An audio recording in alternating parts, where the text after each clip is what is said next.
We are at Chapter 12, reviewing Chapter 12 in Progress in Irish. Lesson 12, I should say. Some more verbs.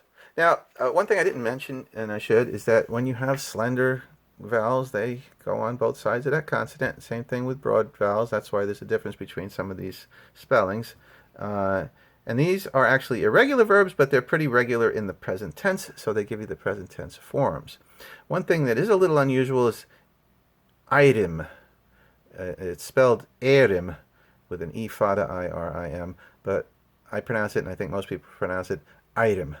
So that's just Idian tu, Idian she, itemage, Idian shiv, Idian shiad. So there you go. Then we have to wash or clean, neem, nian tu, and so forth. Cheim, go, I go. Chein tu, you go. All the same pattern. Leim, I read.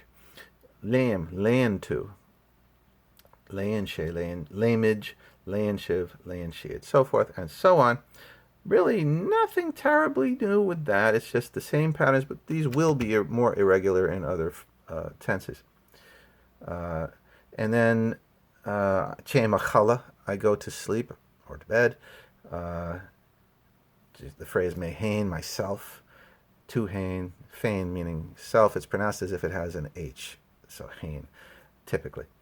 Mafadrika, my prayers, and so forth. So we're getting some possessive pronouns here. Mafadrika, my prayers. Da fadrika, your prayers, singular. A fadrika, his prayers. Why do I know it's his? Because there's a lenition after the a. Kyacht is a lesson. Kyachtana is the plural for lessons. Arish means again. So that's the vocabulary here. They'll do more with the possessive pronouns later, and we'll get into more detail in other chapters. So that's lesson 12.